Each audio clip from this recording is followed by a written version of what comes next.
Yang kami hormati Bapak Ibu Dewan Guru SMP Negeri 3 Banyuwangi selaku peserta diseminasi budaya positif.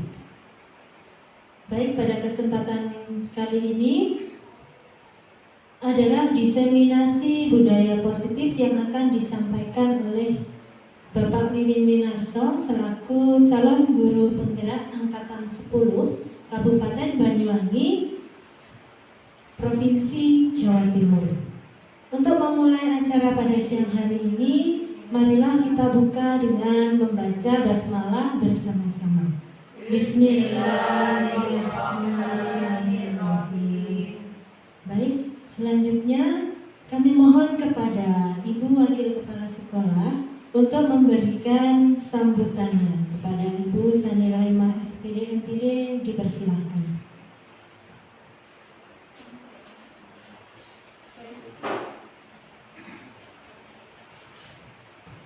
Baik, terima kasih.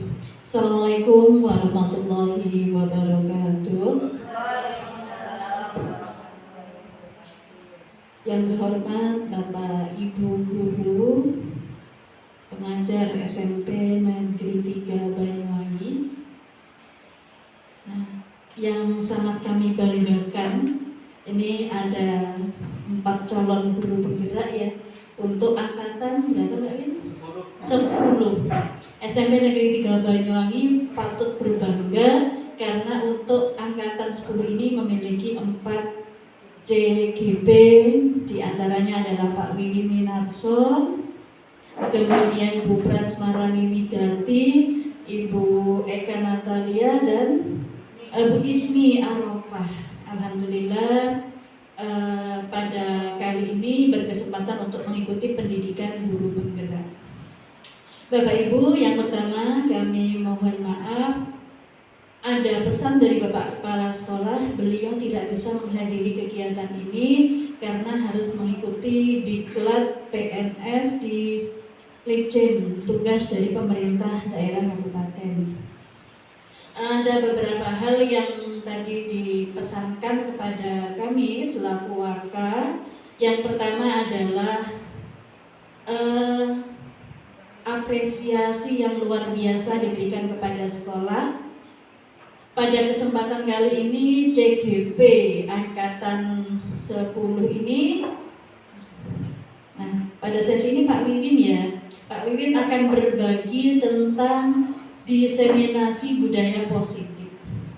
Nah, ilmu yang sudah didapatkan Pak Wiwin di PGP, Pendidikan Guru Penggerak, ini akan ditularkan kepada teman-teman yang belum bisa mengikuti PGP. Nah, kenapa Bapak Ibu dilihat bahwa namanya belajar itu sepanjang hayat? Belajar bisa di mana saja, kapan saja, dan dengan siapa saja ya. Bapak Ibu, berarti kalau saat ini Pak Wiwin ini akan berbagi, bukan Pak Wiwin sebagai orang apa ya istilahnya, bukan guru, tetapi kita di sini adalah belajar dan juga berbagi. Kemudian Bapak Ibu, peningkatan sumber daya manusia bisa dilaksanakan seperti ini. Ketika kita saling memberikan ilmu, kita berbagi pengalaman, ini kan nanti menambah potensi kita, kompetensi kita terhadap pedagogi, terhadap keterampilan mengajar dan sebagainya.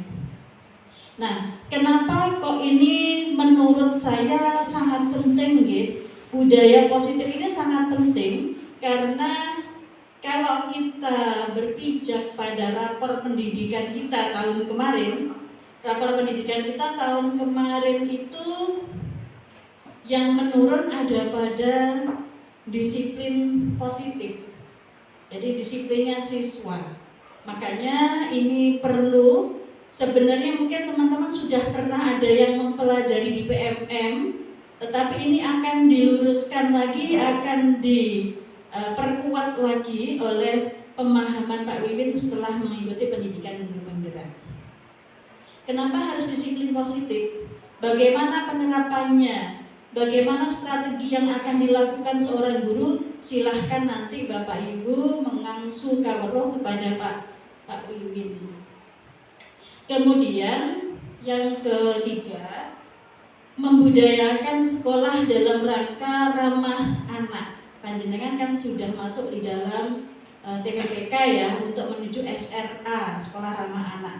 Sehingga dengan adanya kegiatan diseminasi ini memperkuat kita bagaimana cara yang tepat untuk memperlakukan anak secara ramah, ya kan, dari hati dan juga memanusiakan manusia.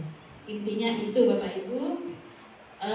Luar biasa kami katakan, apalagi SMP Negeri 3 Banyuwangi ini sebagai sekolah penggerak. Selain itu juga memiliki 6 alumni guru penggerak, dan sekarang kita punya 4 calon guru penggerak. Semoga nanti teman-teman yang lain yang belum masuk di dalam PGP termotivasi, dan apa yang sudah didapatkan di PGP bisa menjadi inspirasi. Mungkin itu saja dari kami, kurang lebihnya saya mohon maaf. Bapak Ibu teruslah belajar, karena belajar itu bisa dilakukan sepanjang hayat. Saya akhiri, wassalamualaikum warahmatullahi wabarakatuh.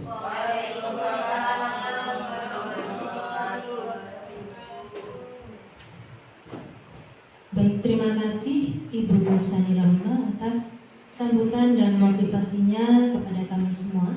Baik, Bapak Ibu memasuki acara inti kegiatan siang hari ini, yaitu diseminasi budaya positif yang langsung akan disampaikan oleh calon guru penggerak angkatan 10, Bapak Wiwin Winarso SPDI. Bapak Wiwin, waktu dan tempat dipersilahkan. Terima kasih Ibu Ika. Sebelumnya saya ucapkan terima kasih kepada Ibu Sani Rohimah PD selaku mewakili Bapak Kepala Sekolah yang saat ini berhalangan hadir, dan saya ucapkan terima kasih juga kepada teman-teman yang hadir yang sudah meluangkan waktunya.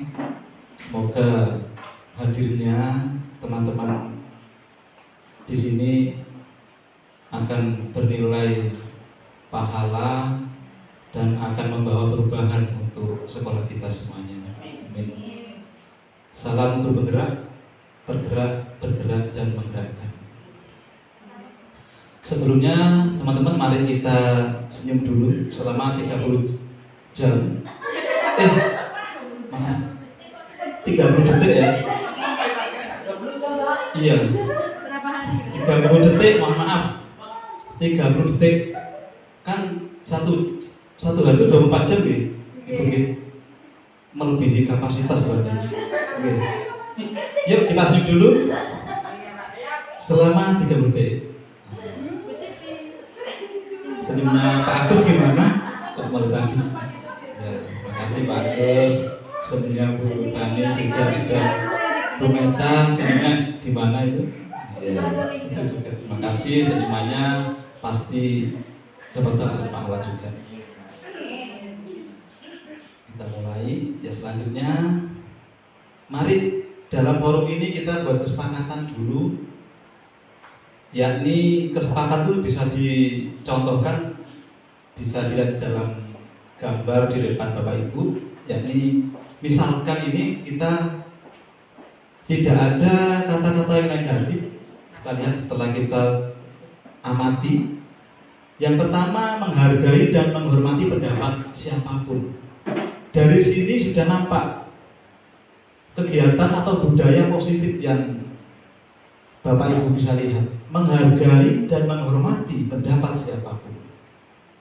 Jadi dalam forum ini nanti kita menghargai, saling menghormati siapapun yang berpendapat. Kemudian ketika temannya berpendapat, maka yang lain mendengarkan. Ini contohnya kesepakatan forum destinasi kita. Kemudian aktif dalam kegiatan ketika ada pertanyaan, kemudian ada jawaban juga. Itu namanya aktif. Kemudian tidak bicara sendiri Bapak Ibu. Kalau bicara sendiri itu namanya apa Bapak Ibu? Bayangkan bicara sendiri. Berarti apa? Nah, ini Bapak menyampaikan. Sutris, nggih. Selanjutnya saya akan kasih salam. Assalamualaikum warahmatullahi wabarakatuh.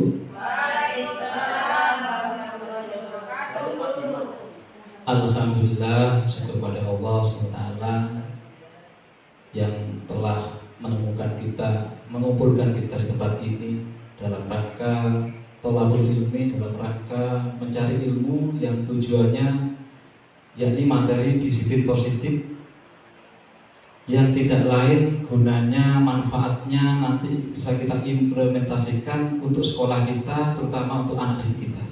Begitu ya Bapak Ibu? Oke? Dan salam bahagia sahabatku semuanya. Bapak Ibu, sebagai guru, guru yang baik itu bagaimana sih? Guru yang baik itu harus memiliki kemampuan. Kemampuan apa? Kemampuan dalam mewujudkan budaya positif di sekolah. Jadi kalau seorang guru sudah mampu mewujudkan budaya-budaya positif di sekolah, maka dia termasuk guru yang di level guru yang baik. Terkait dengan budaya positif, Bapak Ibu, coba apa yang terbesit dalam pikiran jenengan? Apa itu budaya positif? Mungkin bisa saya tanyakan pada Ibu Rani, nggih. Monggo budaya positif itu napa? Terima kasih Pak Win, izin belajar menyampaikan. Menurut saya disiplin positif itu sesuatu yang dilakukan dalam upaya menuju ke perubahan yang lebih baik lagi. Jadi menjadi sebuah budaya yang menjadi kegiatan yang baik dari yang sebelumnya kurang baik menjadi lebih baik lagi, sehingga yang awalnya mungkin dipaksa kemudian hingga terpaksa akhirnya terbiasa dan menjadi budaya. Mohon tepuk tangannya Bapak Ibu. Terima kasih Bu Rani atas paparannya, sangat luar biasa sekali terkait budaya disiplin positif. Kita mudah-mudahan bisa setelah ini kita bisa melaksanakan budaya positif di lingkungan kelas kita, terutama pada anak didik kita. Jadi seorang guru yang baik adalah dia bisa memiliki atau mengamalkan dalam kehidupan di sekolah berbudaya positif. Apa saja konsepnya ini? Jadi yang pertama disiplin positif, seorang guru harus memiliki disiplin positif. Yang kedua, motivasi perilaku manusia. Nanti ini akan saya paparkan di sini. Jadi keenam inti konsep ini akan saya paparkan pada pertemuan siang hari ini Bapak Ibu. Yang pertama kita ke disiplin positif dulu. Sudah dijabarkan tadi apa itu disiplin positif. Disiplin itu artinya kan tadi kita sampaikan belajar untuk melakukan hal-hal yang baik yang dari awal tidak baik untuk dirubah menjadi yang lebih baik. Contohnya disiplin yang ada di sekolah kita ini sudah kita amalkan, sudah kita praktekkan, di mana anak-anak datang itu disambut oleh guru-guru sekolah. Jadi termasuk disiplin positif ini merupakan suatu cara penerapan yang mengajarkan anak untuk bertanggung jawab, untuk hadir ke sekolah lebih awal, tidak melebihi jam yang telah tetapkan di sekolah, misalkan jam 7. Selain itu, disiplin positif juga menumbuhkan kesadaran diri. Kesadaran diri berdasarkan nilai-nilai kebajikan. Sekarang kita dengar kata-kata nilai-nilai kebajikan. Apa sih yang terbesit dalam Bapak Ibu tentang nilai-nilai kebajikan ini? Bisa mohon disampaikan apa itu nilai kebajikan, Ibu Sani?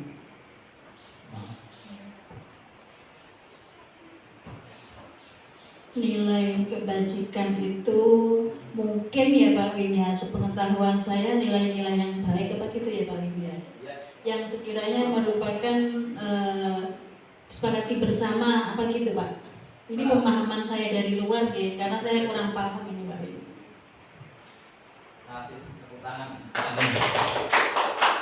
Jadi nilai-nilai kebajikan adalah nilai-nilai kebaikan, nilai-nilai yang bernilai positif, bernilai baik yang akan diterapkan kepada anak kita di dalam kelas dan di lingkungan sekolah kita. Kemudian disiplin positif ini berarti juga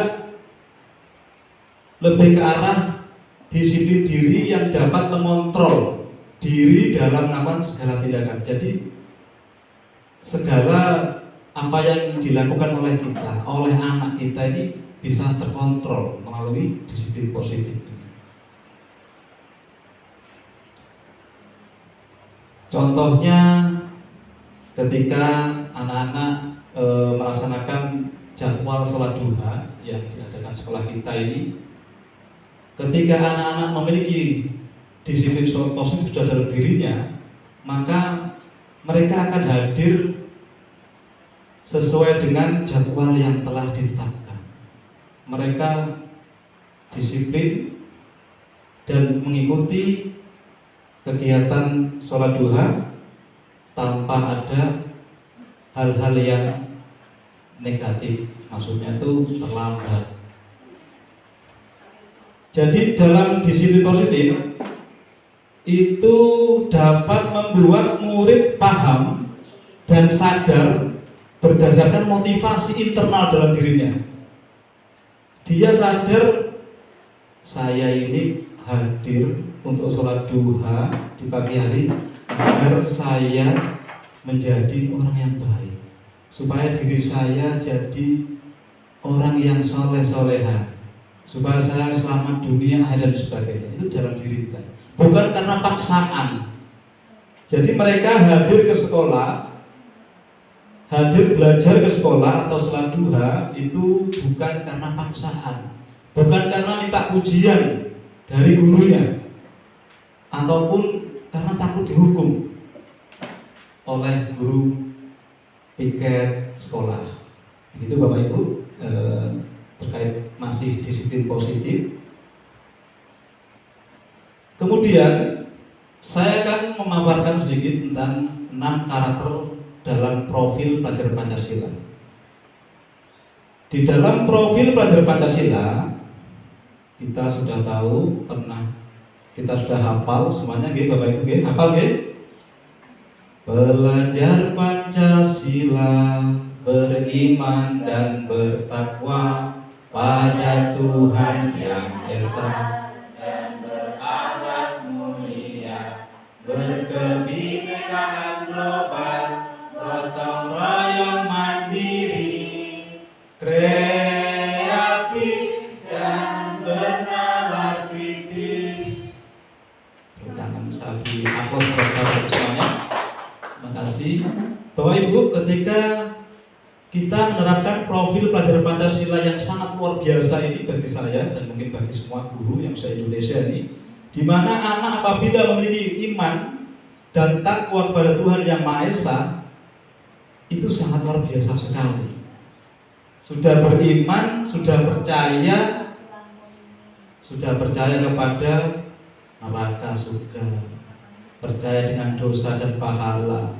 Kemudian dia bertakwa dalam artian menjalankan segala perintah Tuhan. Kemudian selain menjalankan perintah juga menjauhi larang-larangnya. Sangat luar biasa sekali. Ini anak remaja, murid yang luar biasa sekali yang ini Bapak Ibu. Jika mereka memiliki iman dan takwa, karena iman dan takwa ini merupakan tiket untuk menuju surganya Allah SWT. Kemudian sudah beriman, bertakwa, tambahin berakhlak mulia. Oh, sangat luar biasa sekali. Sudah ini saja sudah cukup saya rasa. Tapi ditambah dengan dunia. Oke, seperti itu, berkebinekaan global, ya, tidak membeda-bedakan tentang teman-temannya, tentang suku, ras, agama, berkebinekaan. Kemudian gotong royong, selalu suka bekerja sama dalam diri siswa kita.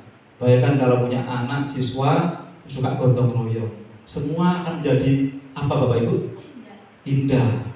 Selain indah, zaman yang lain mungkin semua akan menjadi cepat terlaksana. Jadi ringan, cepat, ringan, indah, dan sebagainya.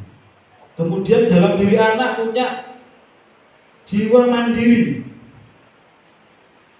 tidak merepotkan orang lain sebelum dia tidak bisa. Dia akan mencoba untuk mengoptimalkan kekuatannya, mandiri dalam mengerjakan apapun. Ketika tidak bisa, baru dia akan minta bantuan pada orang lain, bergotong royong, kerjasama. Kemudian kreatif. Dia tidak hanya menyelesaikan suatu masalah itu dalam satu cara. Kreatif sekali dia. Dia tidak bisa cara ini, cara yang A, B. Tidak bisa cara B, cara C, dan seterusnya. Kreatif sekali. Mengerjakan apapun dia kreatif. Banyak modelnya gitu. Bernalar kritis. Berpikirnya tidak sempit. Jadi apabila kita memiliki murid yang berprofil pelajaran Pancasila yang bisa Bapak Ibu lihat ini, saya rasa kita akan bahagia sekali ya Bapak Ibu. Kita bayangkan punya siswa seperti yang profil pelajaran Pancasila ini, bernalar kritis, Masya Allah, luar biasa. Baiklah, kita akan lanjutkan. Mudah-mudahan profil pelajaran Pancasila ini bisa kita terapkan untuk anak didik kita. Oke? Lanjut. Sekarang tentang motivasi Bapak Ibu. Semua manusia, kita semua sebagai guru dan murid itu melakukan setiap aktivitas, setiap pekerjaan maju ke depan itu pasti ada yang dituju. Sudahlah, pasti semua manusia, semua mungkin kita gitu ya, sebagai guru, pasti ada motivasi yang ingin diraih, yakni seperti yang bisa nampak kita lihat ini, gambar animasi orang yang akan mencapai tingkat yang lebih tinggi. Ternyata dia itu ingin meraih sesuatu, ingin mencapai sesuatu. Jadi itulah perilaku manusia itu selalu ingin mencari sesuatu yang lebih enak. Oke, motivasi, pasti punya motivasi, tujuan. Ini 3 motivasi perilaku manusia yang telah disampaikan. Yang pertama, manusia itu melakukan pekerjaan, ada yang hanya untuk menghindari ketidaknyamanan atau hukuman. Contohnya, kita berangkat ke sekolah untuk mengajar, itu kita kadang mengejar waktu, jangan sampai telat jam 7, bel, telat cek log dan sebagainya. Ini bisa juga dialami oleh murid kita. Dia itu datang ke sekolah lebih pagi. Di antaranya yang pertama adalah menghindari ketidaknyamanan, menghindari hukuman. Ada juga seorang murid atau seorang guru berperilaku untuk mendapatkan imbalan. Jadi dia mau berbuat sesuatu itu ingin imbalan, termasuk penghargaan. Oh, paten itu Pak Agus. Kalau datang pagi terus. Saya ingin ingin dapat penghargaan. Ini ada seperti ini. Poin yang kedua. Dilanjutkan poin yang ketiga. Ada seseorang guru atau siswa ketika beraktivitas masuk ke sekolah itu dia itu untuk menjadi orang yang diinginkan, mereka inginkan untuk menghargai dirinya sendiri dengan nilai-nilai yang mereka percaya. Jadi 3 motivasi ini yang paling baik adalah yang ketiga. Jadi kita hadir ke sekolah lebih pagi itu bukan karena untuk menghindari hukuman, bukan juga menghindari ketidaknyamanan dan hanya mendapatkan imbalan saja atau penghargaan, namun lebih kepada nilai-nilai yang positif, nilai-nilai yang baik untuk dirinya, menghargai dirinya sendiri. Sekarang bisa dilihat Bapak Ibu tentang keyakinan kelas. Jadi saya akan menyampaikan keyakinan kelas atau keyakinan sekolah, di mana dengan keyakinan kelas atau sekolah ini bila diterapkan maka kita akan jadi nyaman, damai, senang, bahagia dan sebagainya dalam melaksanakan kegiatan kita, aktivitas kita untuk mengajar di kelas. Bagaimana keyakinan tersebut? Keyakinan sekolah atau kelas itu bisa kita terapkan di kelas dengan cara guru berperan untuk mewujudkan terbentuknya keyakinan kelas dengan adanya kesepakatan. Jadi keyakinan kelas itu kesepakatan antara guru dan murid. Jadi guru dan murid membuat kesepakatan, namanya keyakinan kelas. Mengapa bukan kesepakatan? Karena kalau kesepakatan itu sifatnya memaksa. Ayo kamu harus datang lebih pagi, harus datang harus dikerjakan, harus selesai dan sebagainya. Tidak boleh ramai. Itu juga namanya memaksa. Tetapi kalau terjadi antara dua orang atau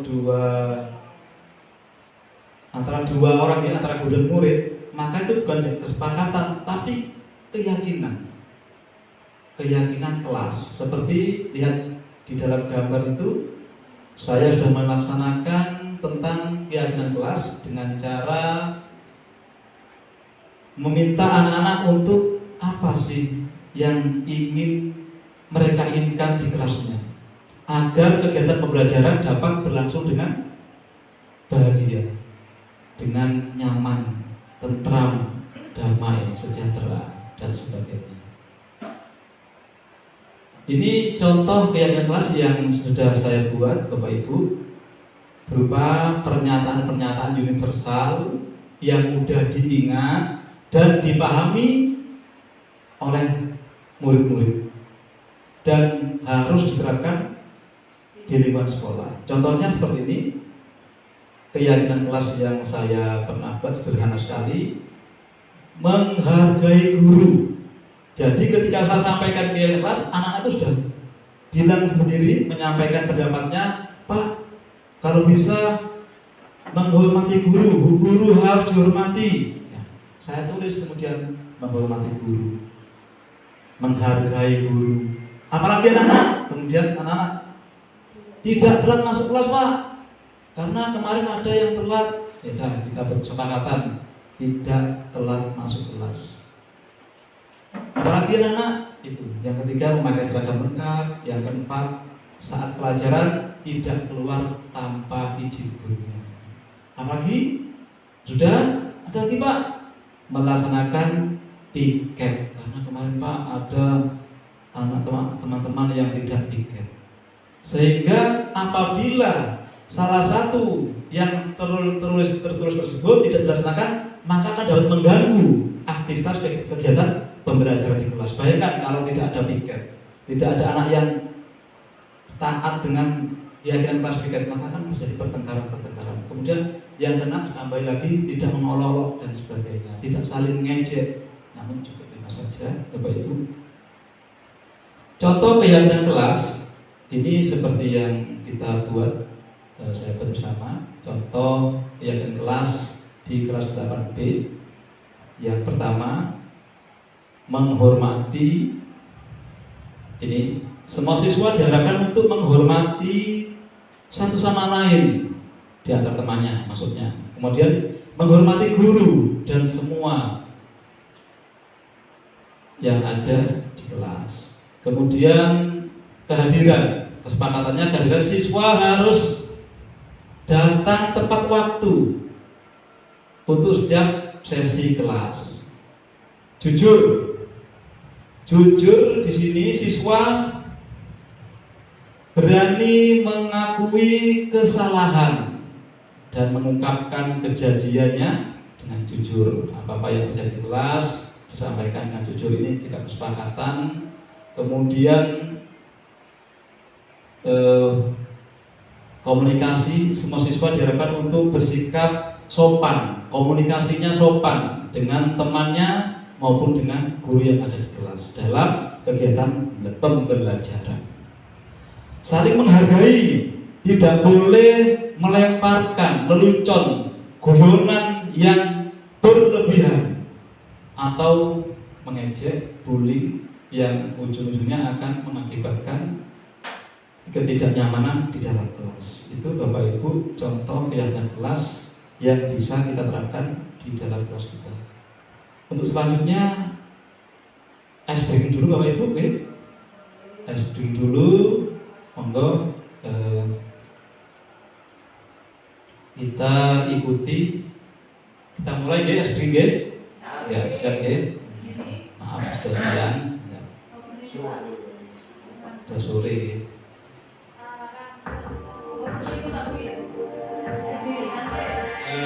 Berdiri, monggo berdiri Bapak Ibu.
Alhamdulillah, kita bersemangat ya sore hari ini.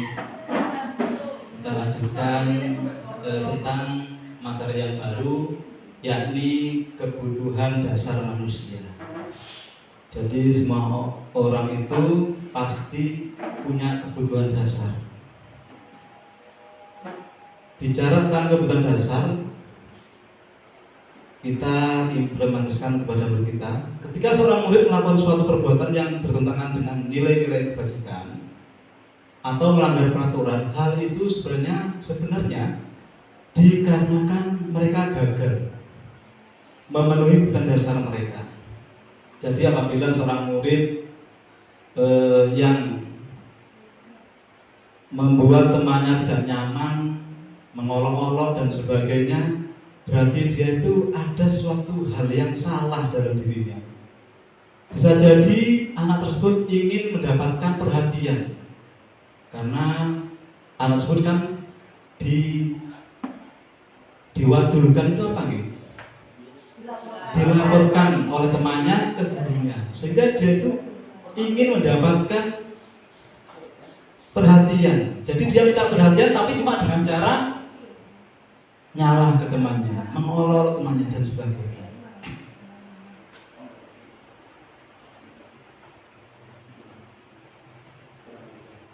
Nah, ini kebutuhan dasar manusia. Yang pertama, semua manusia ingin bertahan hidup. Ketika ingin bertahan hidup, ada manusia yang mengambil milik orang lain.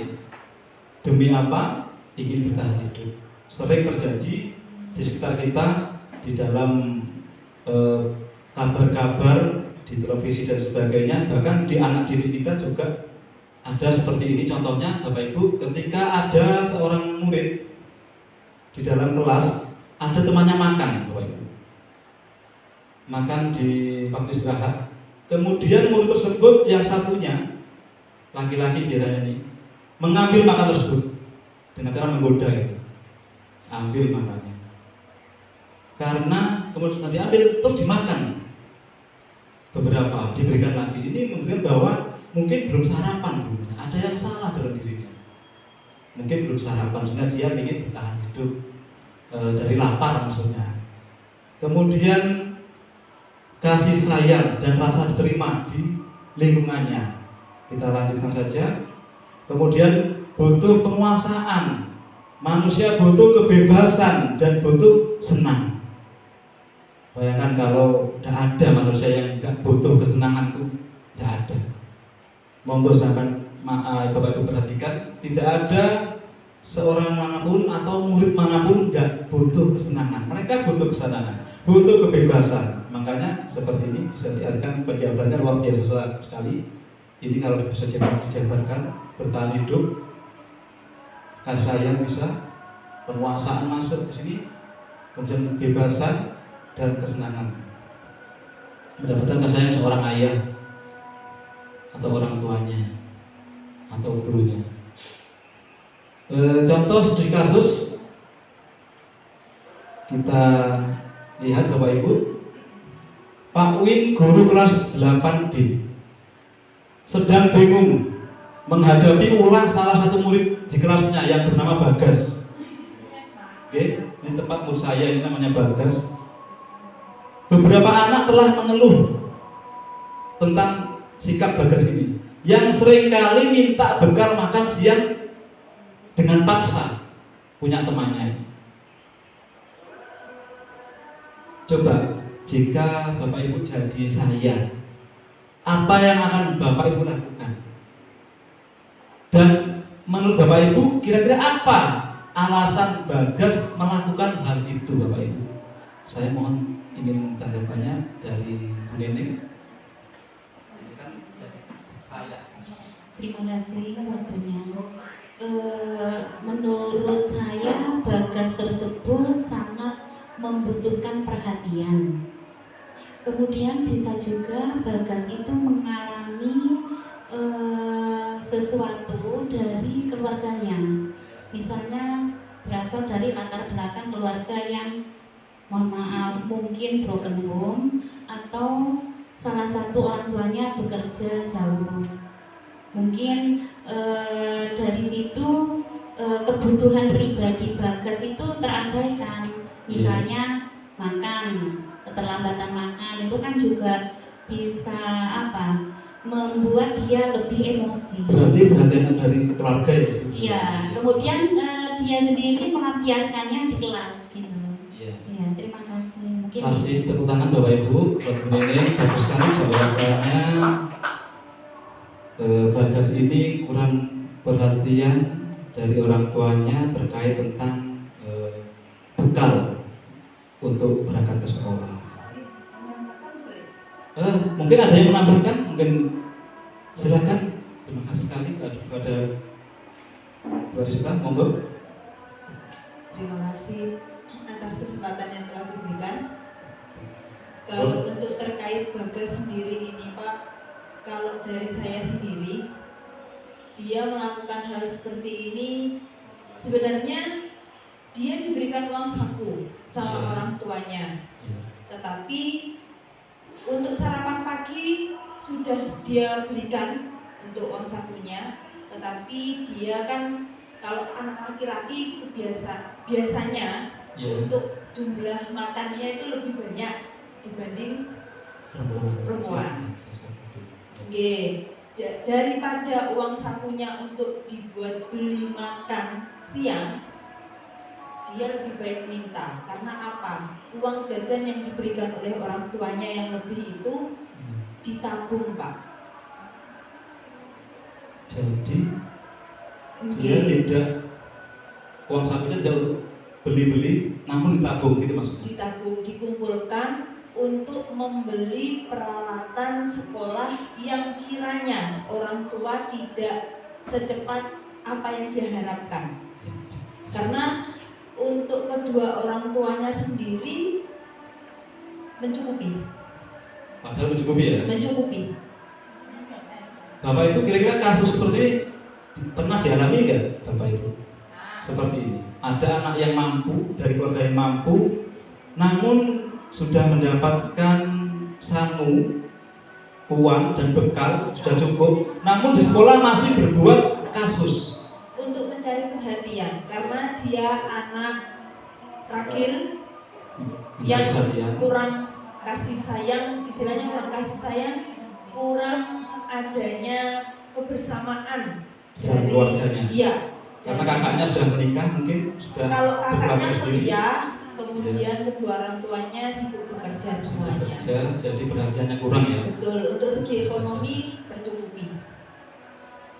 Begitu, Ibu Barista. Itu saja Pak, terima kasih. Sangat menginspirasi sekali, tepuk tangan buat Ibu Barista, teman-teman.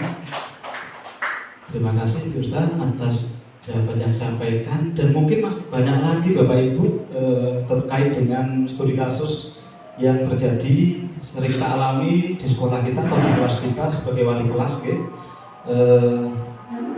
Kita lanjutkan lagi. Ternyata mengapa Bagas seperti itu, semuanya sudah disampaikan oleh Ibu Nining dan Ibu Arista, sangat luar biasa sekali. Jadi bisa jadi saya tambahkan alasannya karena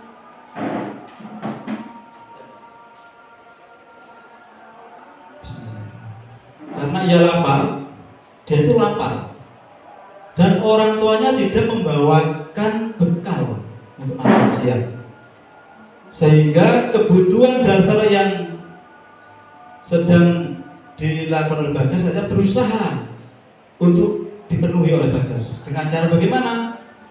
Ya itu tadi, makanan temannya diambil. Dalam hal ini Bagas adalah ingin memenuhi kebutuhan untuk bertahan hidup atau survival, gitu ya. Jadi dia itu minta dengan cara mengambil dengan paksa kepada temannya, itu berarti dia ingin bertahan hidup. Ini salah satu kebutuhan manusia yang telah dijabarkan di depan tadi, yaitu tentang bertahan hidup. Next. Bisa jadi satu kasus bisa jawabannya banyak sekali Bapak Ibu.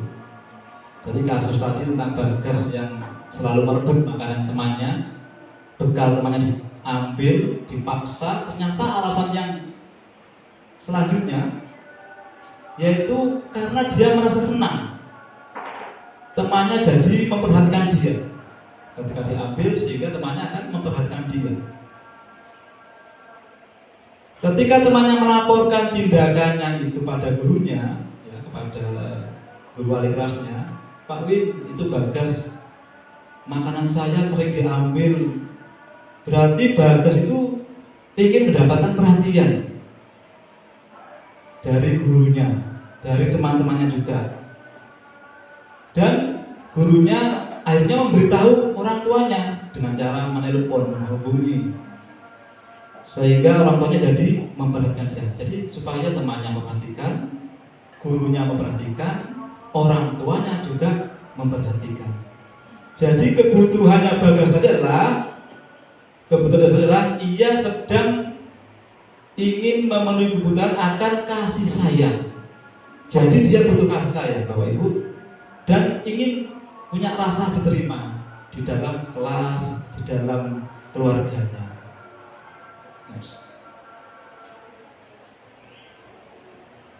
Alasan yang selanjutnya, yang ketiga, alasan Bagas melakukan tindakan tersebut karena temannya jadi takut, senang melihat temannya takut sama dia,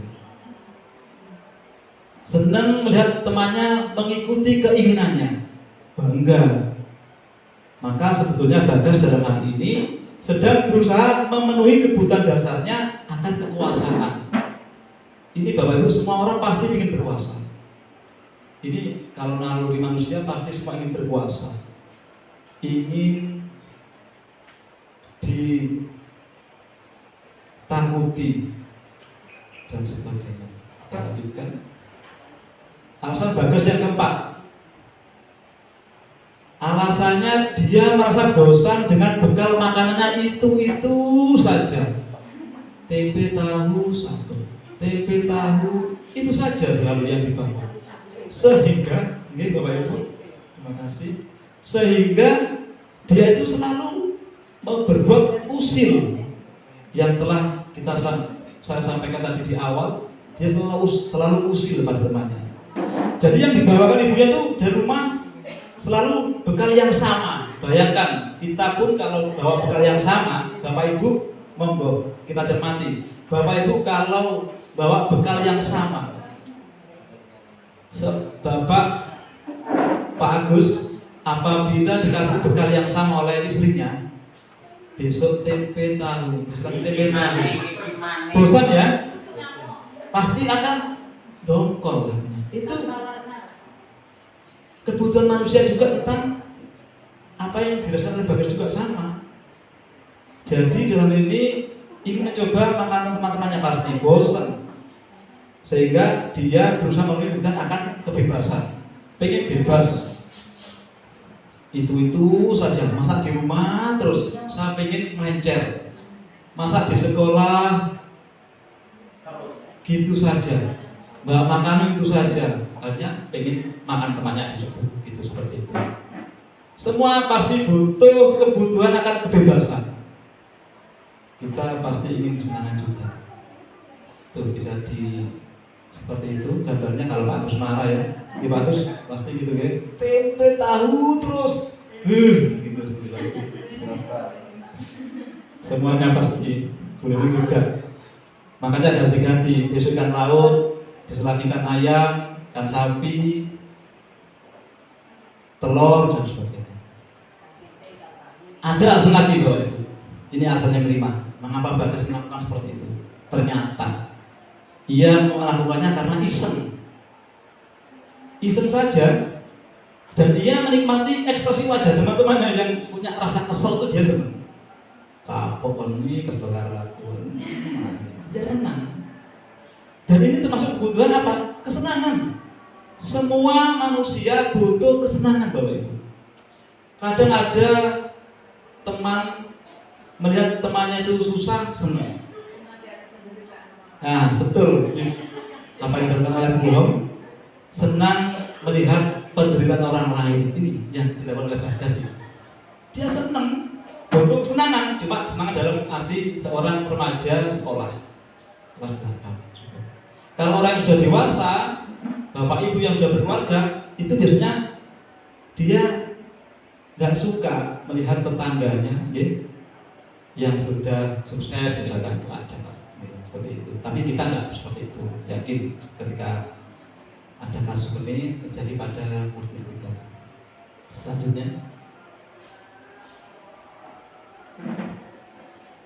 Selanjutnya posisi kontrol restitusi.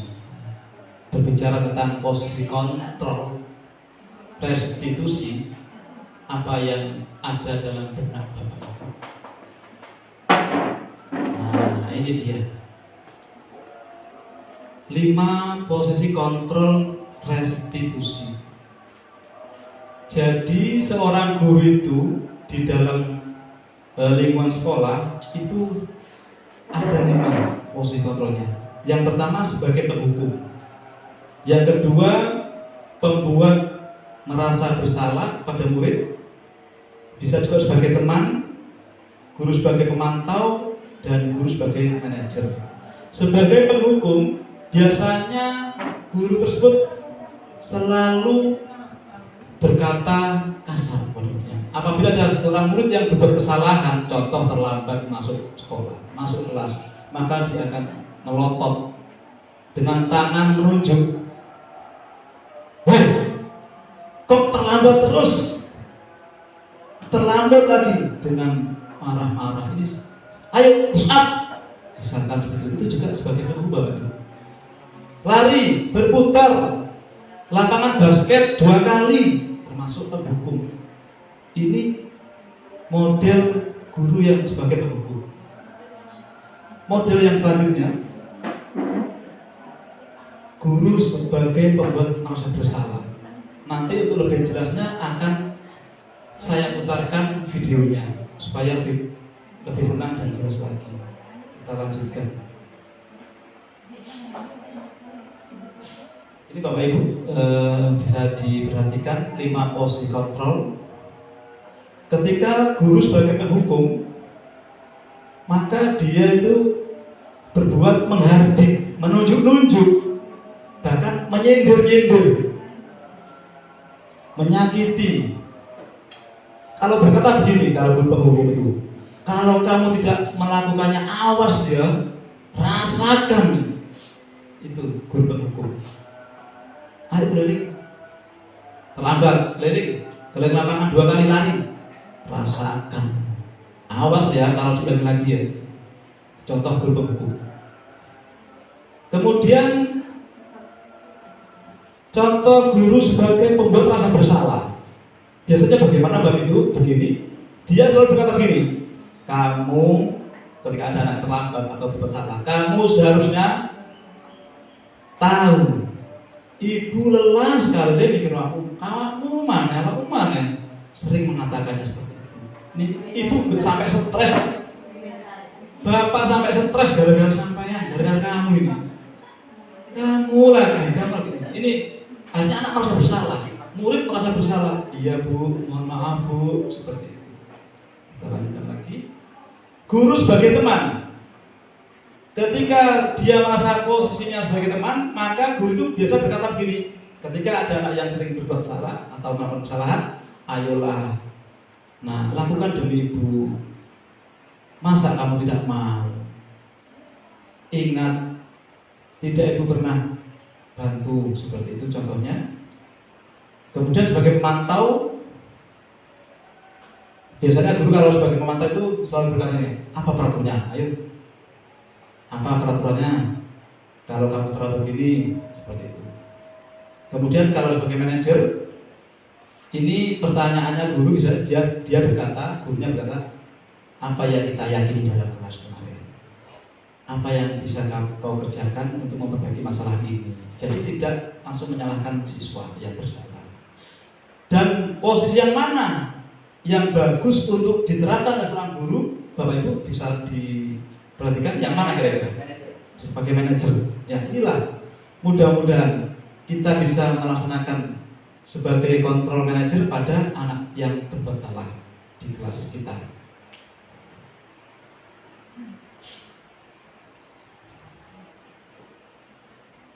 Posisi kontrol restitusi.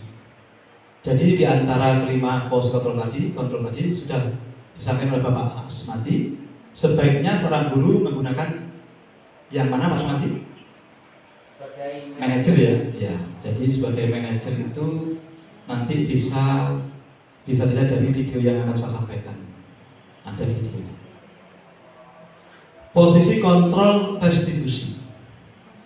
Sebagai manajer, Guru dapat berbuat sesuatu bersama murid, mempersilahkan murid untuk bertanggung jawab dan mendukung murid agar dapat menemukan solusinya. Jadi tidak memarahi, guru mengajak, bahkan mempersilahkan.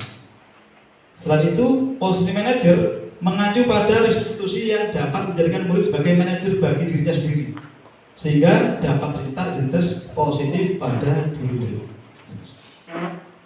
Ini Bapak Ibu segitiga restitusi, di mana kita apabila menemui di kelas kita, di sekolah kita ada siswa yang melakukan kasus atau kesalahan, maka gunakanlah dengan cara segitiga restitusi ini, di mana yang pertama, ketika ada anak yang ada kasus kesalahan, melanggar aturan, maka yang pertama adalah menstabilkan identitas.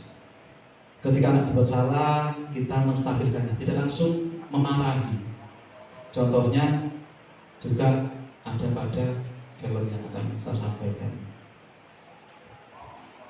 Misalnya ada anak terlambat, ibu juga pernah melakukan seperti itu. Ibu juga pernah terlambat dan temannya juga ada yang terlambat. Seperti itu juga namanya menstabilkan. Tidak langsung menjustis, menyalahkan. Kamu kok terlambat lagi? Nah, tidak seperti itu. Kemudian yang kedua, validasi tindakan yang salah. Terus salahmu bagaimana? Apa salah kamu? Seperti itu. Menanyakan keyakinan. Apa keyakinan yang sudah kita terapkan di kelas kemarin? Mas Ina? Iya Bu.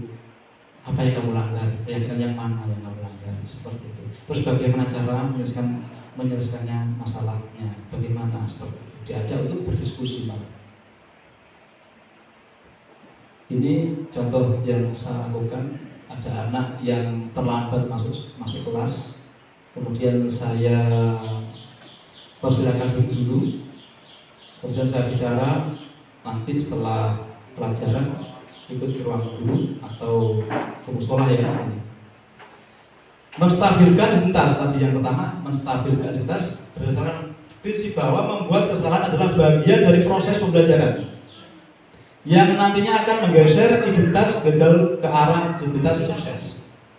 Saya gini kan, berbuat salah itu hal yang manusiawi. Tidak ada manusia yang sempurna. Itu kata-kata seorang guru sebagai manajer apabila menghadapi anak yang salah. Kita pasti bisa menyelesaikan permasalahan ini. Bapak tidak tertarik untuk mencari tahu siapa yang benar, siapa yang salah. Bapak lebih tertarik untuk menyelesaikan masalah. Jadi nggak nyari kesalahan. Siapa yang memulai? Ini Pak, ini Pak, ini Bu, ini Bu. Hanya nggak selesai. Kita tidak cari yang salah, tapi ingin menyelesaikan masalah. Kalau kamu menyalahkan dirimu sendiri terus menerus, apakah kamu bersikap baik pada dirimu sendiri?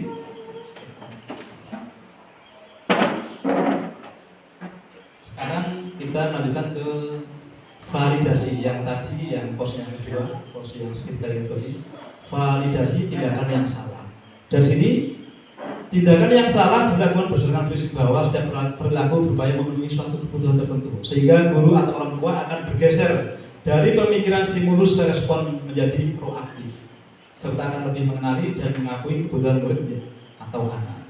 Contohnya, kamu pasti punya alasan anakku, mengapa melakukannya. Seperti itu kata-katanya.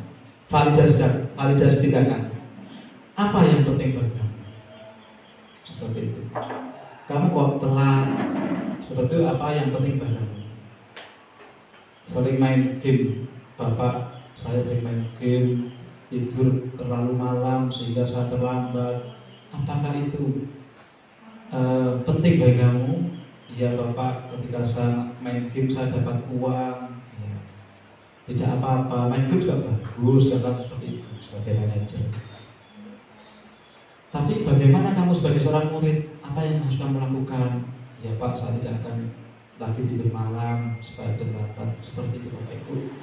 Maukah kamu belajar cara lain untuk mendapat yang kamu butuhkan tanpa harus tidur malam seperti itu? Terus yang terakhir, 3 restitusi tadi, segitiga restitusi menanyakan keyakinan. Menanyakan keyakinan dilakukan dengan memberi pertanyaan-pertanyaan bermakna kepada murid atau anak untuk memunculkan motivasi secara intrinsik sehingga mampu mengaitkan keyakinannya dengan tindakan yang salah. Contohnya, apa nilai yang kita percaya di sekolah kita? Apa nilai yang kita percaya di sekolah kita? Nilai-nilai apa yang telah kita sepakati di kelas? Kelas yang hijau itu seperti apa sih? Nah, ini contohnya anak bertengkar gara-gara rebutan buku. Ada temannya baca buku, digoda, ditarik bukunya, sehingga rebutan sampai sobek. Akhirnya saya ajak untuk duduk bersama, saya tanyakan seperti itu tindakan kelas itu. Kamu menjadi anak seperti apa? Apa yang kamu rasakan ketika kamu melakukan itu? Kamu menjadi orang yang seperti apa? Itu contoh-contoh kata-katanya. Baiklah Bapak Ibu, kita lihat, kita simak penerapan segitiga restitusi yang telah saya sampaikan di depan tadi untuk lebih jelasnya.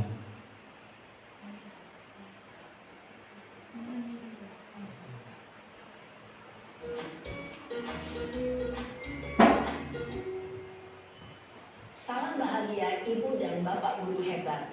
Dalam penerapan disiplin positif restitusi, salah satu program yang dikembangkan adalah 5 posisi kontrol. 5 posisi kontrol dalam restitusi adalah proses perjalanan seorang pendidik agar dapat mengenali dirinya. Pada video kali ini, kita akan membahas tentang 5 posisi kontrol yang dikembangkan. Jadi dalam video ini pembahasan tentang 5 posisi kontrol Bapak Ibu. Monggo disimak. 5 posisi kontrol itu adalah 1. Posisi penghukum. 2. Posisi membuat merasa bersalah. 3. Posisi teman. 4. Posisi pemantau atau monitor. Dan 5. Posisi manajer. Untuk lebih memahami kelima posisi tersebut, mari kita saksikan kasus Naren yang terlambat hadir 20 menit di sekolah. Kisah anak yang terlambat masuk ke sekolah. Kelima posisi kontrol dalam menghadapi masalah tersebut. Posisi penghukum yang pertama yang tadi kita bahas.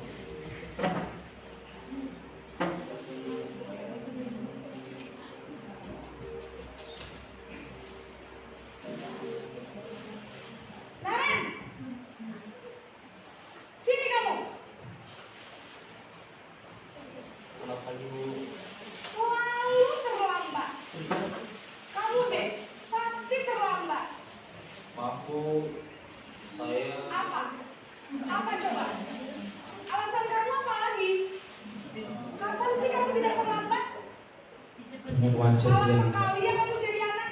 Saya Dasar pemalas. Gak kapok-kapok sih kamu. Sudah berapa kali terlambat? Sana, kamu keliling lapangan basket 2 kali. kenapa saya harus beli lapangan basket, Bu? Kenapa? Kamu melawan ibu. Berani-beraninya jawab. Sudah terlambat, masih berani jawab pula. Sekarang, keliling lapangan basket 5 kali sekalian. Biar kapok. Cepat. Pergi sana. masih adakah Bapak Ibu yang demikian apabila anaknya berbuat salah? Tak ada ya? Baiklah Bapak Ibu, Menyakiti dan menyindir. Hukuman bisa berupa fisik maupun psikis. baiklah Bapak Ibu, itu tadi pemaparan yang saya sampaikan mulai awal hingga akhir. Mudah-mudahan dari sekian hal yang saya paparkan, mudah-mudahan bisa dipahami dan kita bisa mengamalkannya, mempraktekannya dalam kehidupan kita di kelas sehari-hari. Semoga kita bisa menjadi guru yang hebat, guru yang mampu menjadikan anak kita menjadi anak yang disiplin, berakhlak mulia, berkarakter profil pelajar Pancasila. Kurang lebihnya mohon maaf. Wassalamualaikum warahmatullahi wabarakatuh. kasih. Terima kasih.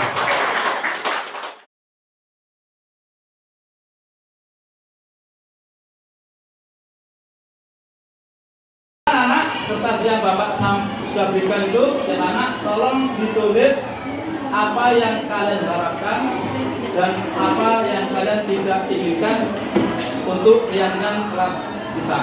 Silakan diisi. Anak. Beli. Sesuai tempatnya yang diharapkan dan bagi yang pinjam dan